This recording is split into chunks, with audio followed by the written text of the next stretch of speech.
Hoy hablaba el presidente del Estado y decía, atención, a partir de hoy las tasas de interés para quienes tengan ahorros va a ser del 2%. Y si a plazo fijo, hasta el 4%.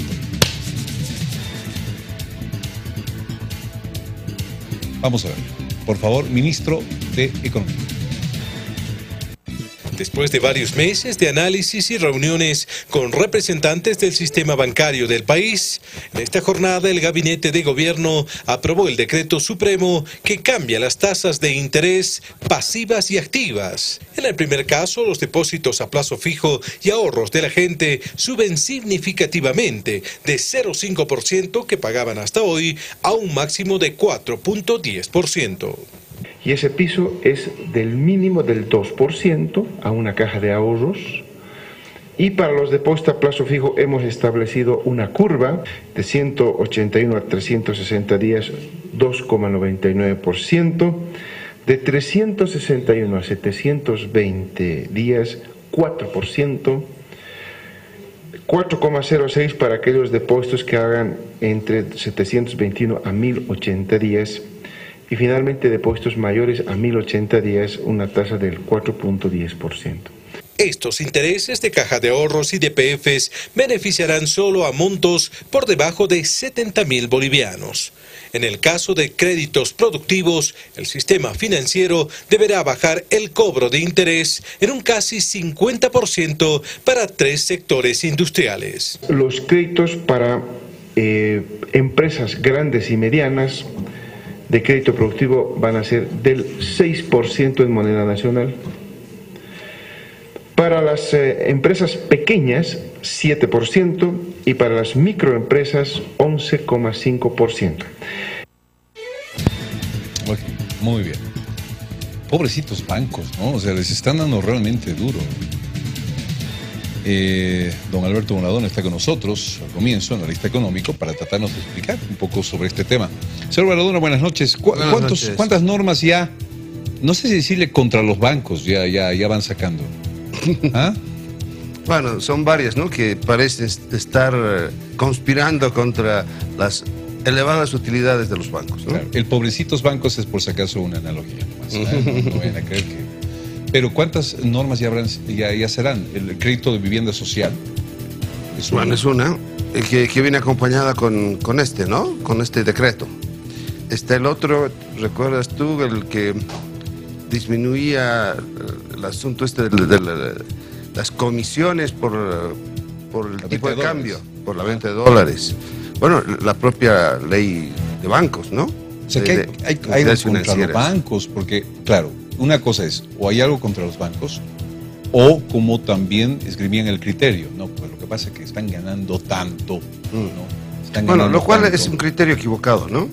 Y yo pienso que tanto estos aspectos de tratar de regular las tasas de interés, tanto las activas como las pasivas, así como el tratamiento que se debe dar a los impuestos, tiene que ser un tratamiento mucho más estructural, más global, y no estas situaciones que son picoteos de aquí y allá.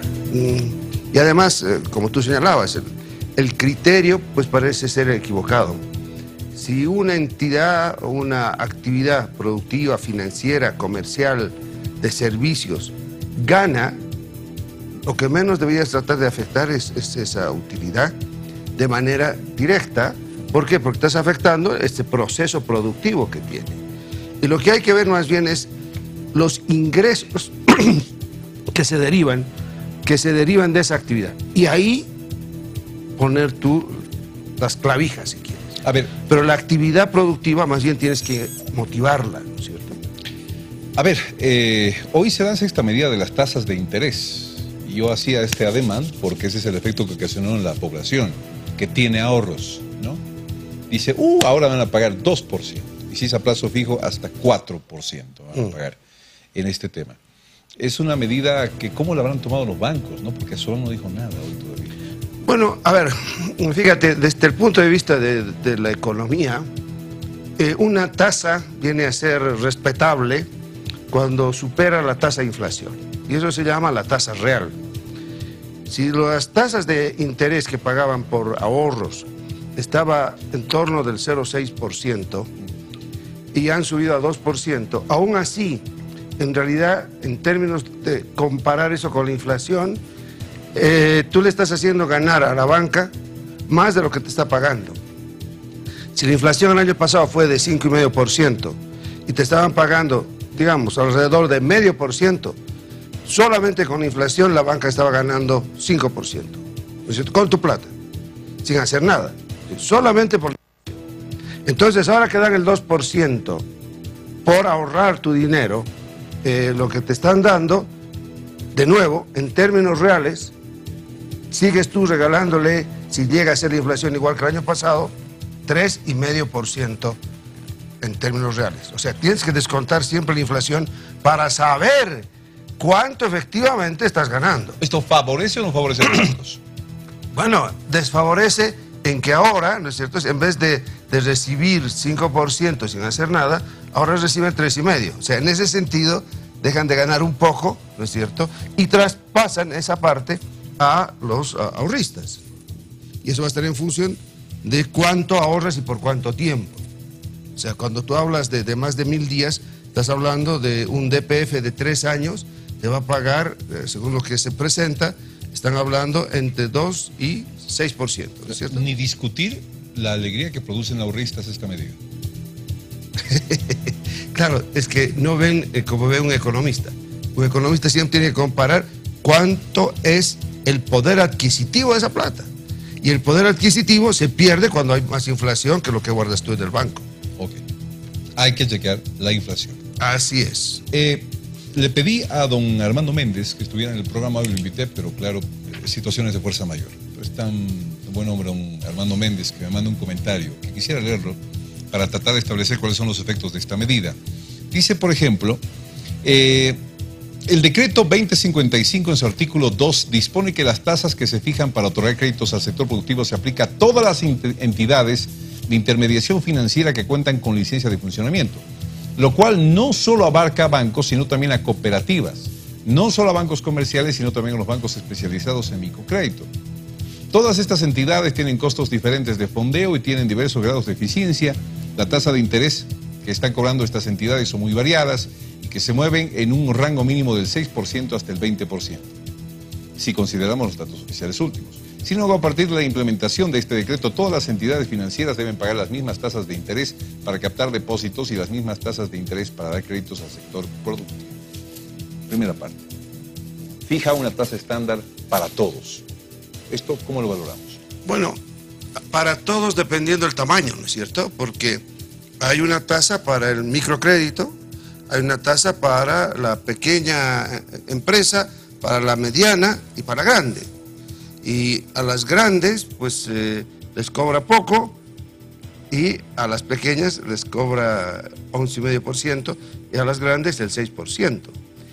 Y uno califica si es más grande o más pequeña dependiendo en su patrimonio, dependiendo en el ingreso que tiene por las ventas y dependiendo en el número de empleados. Entonces, si yo estoy de micro, para lograr mejorar la tasa de interés que puedo recibir en la banca, lo que puedo hacerles es un juego, ¿no es cierto? Aparezco aumentando mi patrimonio, arriesgando si quieres, pero un micro puede poner incluso su casa como patrimonio, si no lo ha puesto ya.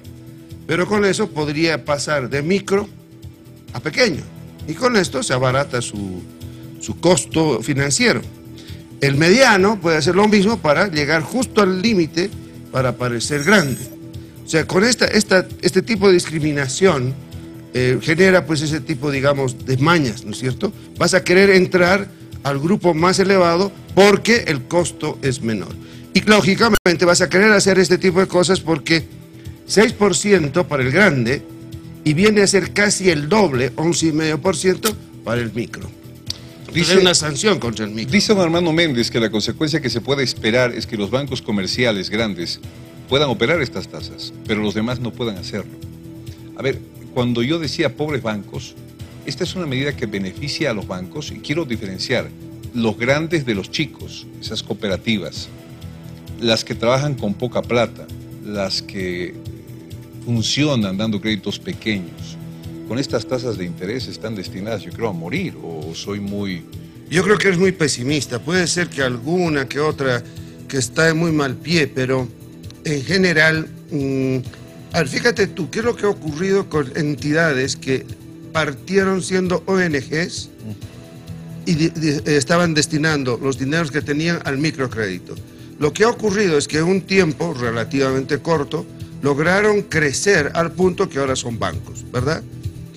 Eso solamente puedes hacer si tú tienes una tasa de acumulación verdaderamente elevada. De otra manera te hubieras quedado de ONG haciendo la labor social que se supone hacías.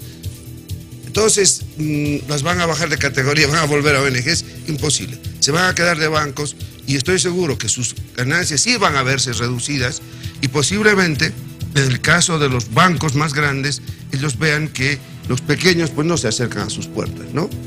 ¿Por qué? Porque 11,5 puede ser todavía grande para una actividad productiva, ¿no? ¿Ve usted, señor Bonadona, que la próxima vez que vaya al banco y quiera abrir mi caja de ahorros me pueda sorprender con algunas otras condiciones?